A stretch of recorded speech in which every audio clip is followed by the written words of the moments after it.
E aí pessoal, beleza? Tudo bem? Como é que vocês estão? Né? Segundo livro aí da nossa... Segundo livro, ó.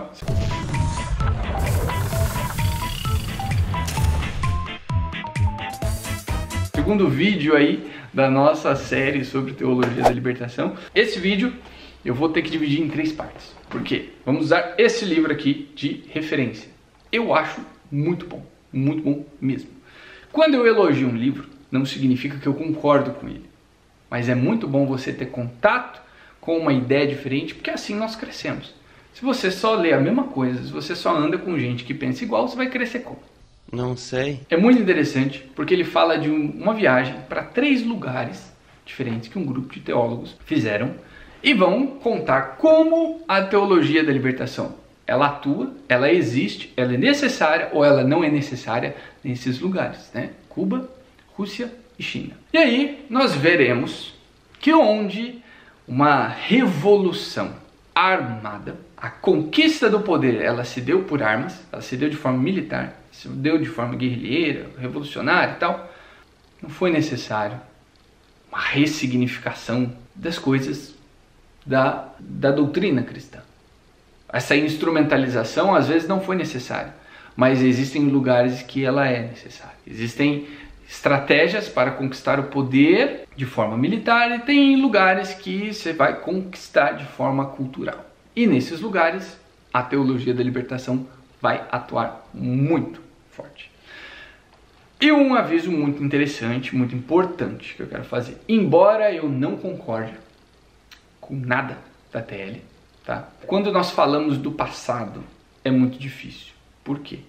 Porque lá atrás muitas coisas eram apostas. Muitos frutos não haviam nascido ainda, tá? Nós pertencemos a uma geração que não viveu certos conflitos, que não plantou certas sementes, mas que viveu para ver os frutos. Então, quando nós colhemos, quando nós identificamos, isso é bom, isso é ruim, não podemos correr o risco de olhar para trás e ofender essa galera que estava apostando em alguma coisa.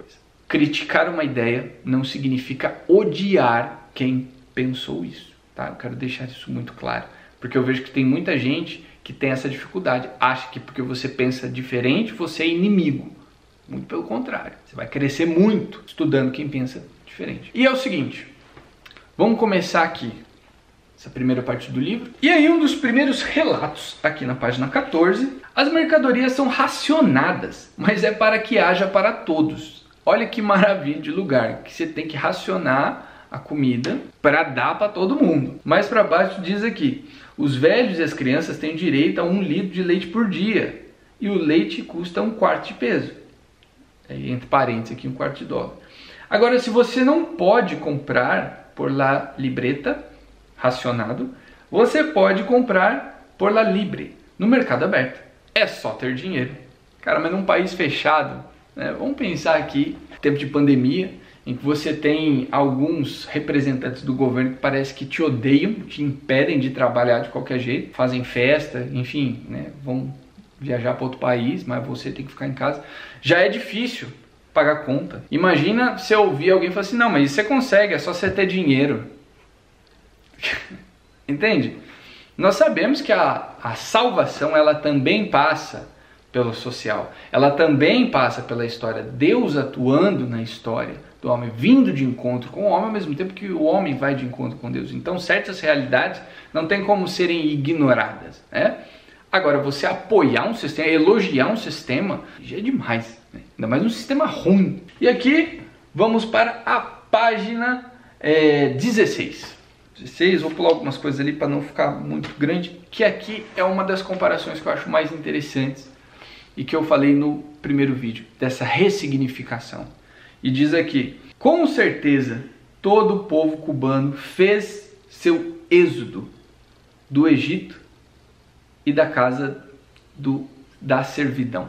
Você vê aqui, eu vou até citar aqui, ó, esse livro, a forma dessa conquista não tem nada a ver, a forma dessa tomada de Cuba, dos atos dos revolucionários, não tem nada a ver com o que aquele povo, os hebreus, sentiram, viveram e registraram com essa grande passagem, sair do Egito e começar uma vida nova, um povo novo. Aquela experiência com Deus que lutava, né, com o seu povo, como eu li no primeiro vídeo, não tem nada a ver com uma guerrilha. Então, nós acabamos nos acostumando com esse tipo de comparação, que sair de um sistema capitalista, né, e viver uma sociedade igualitária, isso é viver o êxodo, é você sair da servidão do mundo livre, onde você se perde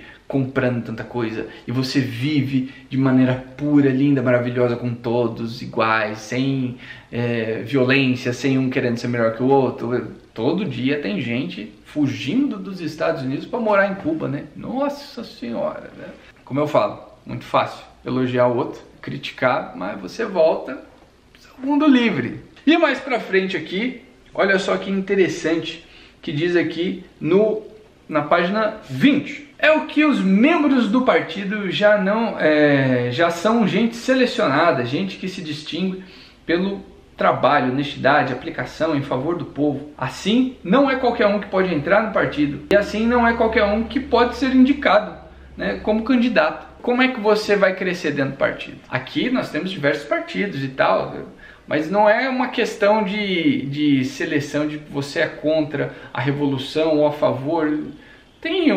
Cada um vai ter o seu parâmetro e tal, nada é perfeito, mas isso aqui é uma clara, tipo assim, ó, ou você tá afinado com isso aqui ou sai fora. E mais pra frente aqui é interessante que diz aqui, na página 21, a revolução em Cuba parece totalmente consolidada entre o povo. Este assumiu como dele o processo socialista. Claro, você encontra uma minoria de descontentes, mas os que são abertamente contra o sistema social não passa de 5%. Os que são abertamente, o que acontece com quem abertamente fala contra isso?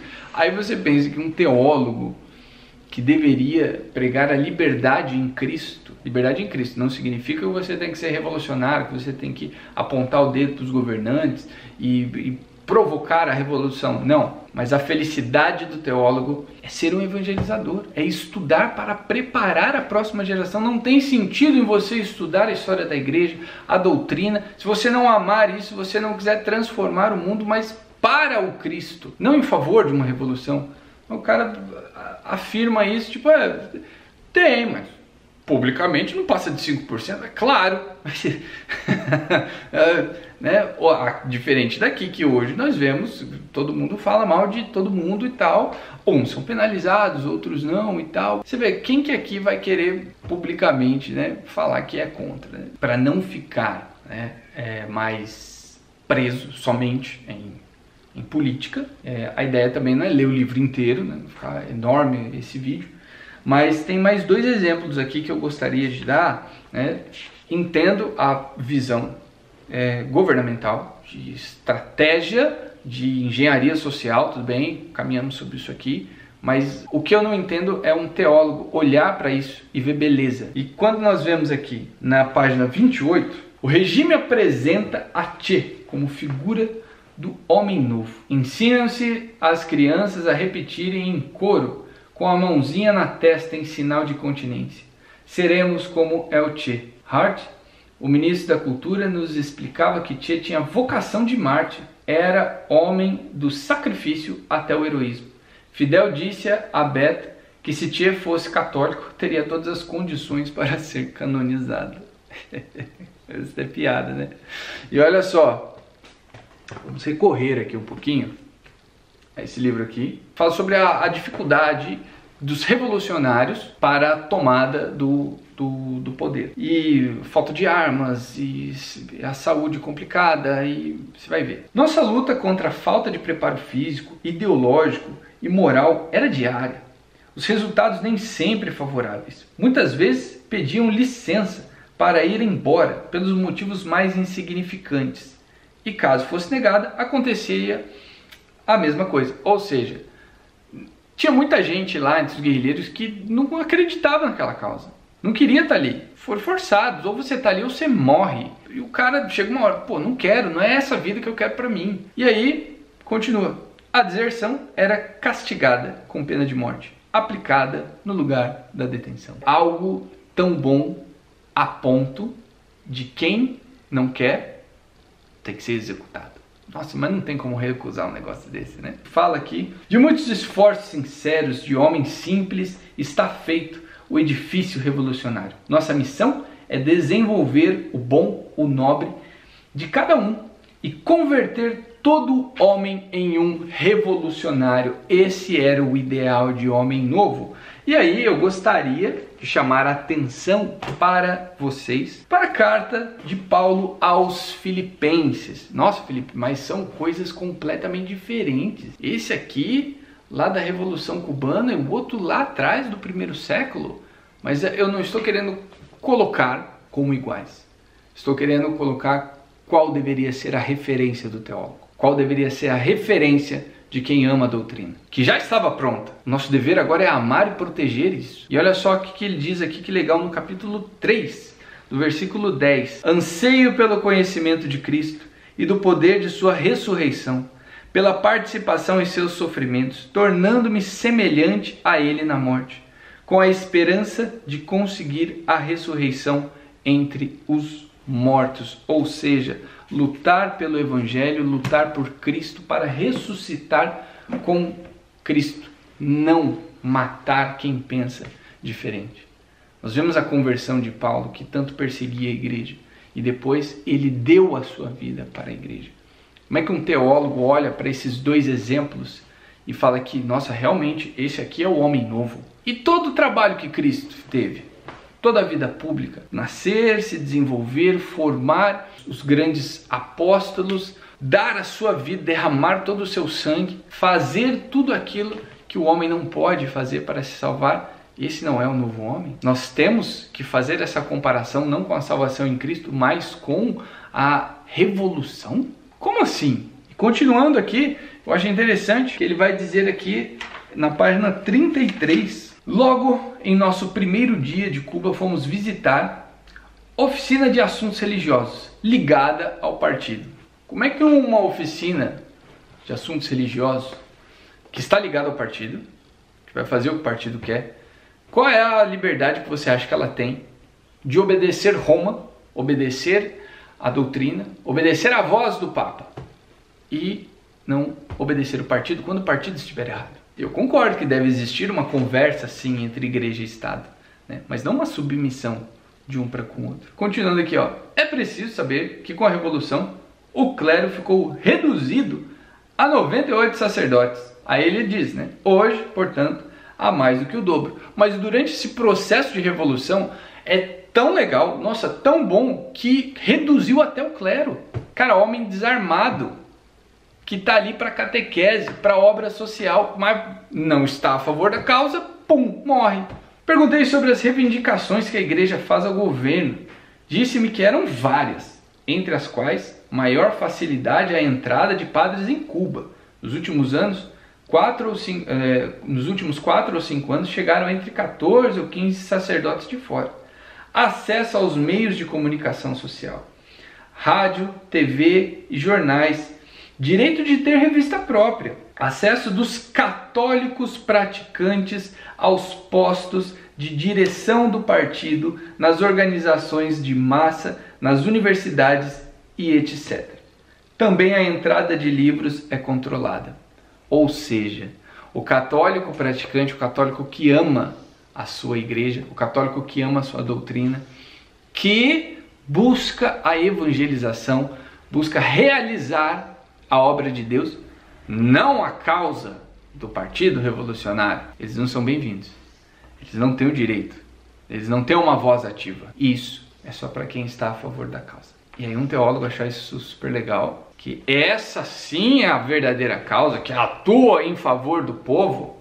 E é por isso que eu falo desse perigo de ressignificar as coisas, de transformar, como nós vimos lá, aquela maravilhosa experiência de liberdade, não só do governo dos egípcios, mas da experiência de um Deus que batalha junto, que livrou o seu povo. Não foi uma revolução, foi um ato divino. Assim aquilo foi registrado. Daquela forma, os anciãos conversavam, contavam para as próximas gerações. Eu fico imaginando a criançada ouvindo essas histórias, as maravilhas que Deus fez no seu povo, uma história viva, não algo arquivado que vai pegando poeira com o tempo, mas algo vivo no coração daquele povo.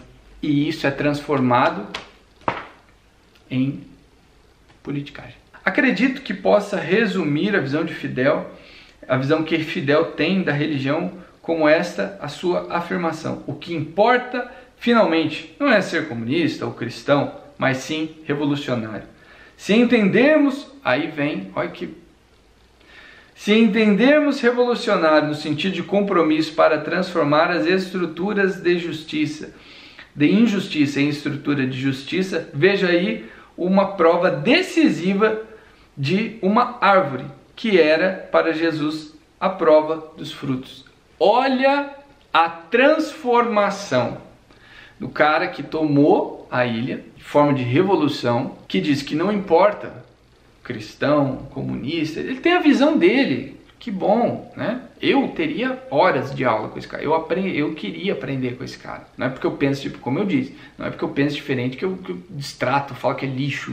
Não, não é isso. Eu não concordo com essa ideia, mas imagina quanto que esse cara viveu, experimentou, né? E a gente só conhece do livro. Porém, tendo conhecimento da história da igreja, amando a doutrina, não tem como eu achar isso bonito, né? Não importa se comunista ou cristão, não, para mim tem que importar sim. Eu tenho que apoiar o cristianismo. Esse é o exemplo, essa é a salvação. Se eu não tenho isso como verdade, então o que eu estou fazendo dentro da igreja? Se eu não acho que Cristo salva, se eu não acho que Cristo é o modelo, qualquer coisa pode ser relativa e tal, então eu estou fazendo o que aqui? E aqui fala assim, ó, se entendermos revolucionário no sentido do compromisso em transformar estruturas de injustiça em estrutura de justiça, veja a prova decisiva de uma árvore, que era para Jesus a prova dos frutos. Como é que você transforma um revolucionário em o fruto, que é a prova, a árvore dos frutos de Jesus? Tá vendo? Essa ressignificação, você elimina a figura do apóstolo, você elimina a figura do santo e você coloca no lugar a figura do líder revolucionário, do líder partidário. Você torna a luta política algo sagrado. Você torna a tomada do poder com, né? Aí vem o mito fundador deles. Porque o povo vivia oprimido, usamos de violência, tivemos que usar de violência, e nessa tomada do poder a graça atuou e agora o povo não vive mais na servidão. Por quê? Porque a revolução foi o canal da graça. Olha que absurdo. Essa é a linha de pensamento. Tem outras coisas aqui que eu vou deixar para o próximo vídeo para não ficar muito longo, né? Vai falar sobre as comunidades de base, comparações com as coisas que tem aqui. Espero que vocês tenham gostado e bora estudar, gente. Valeu!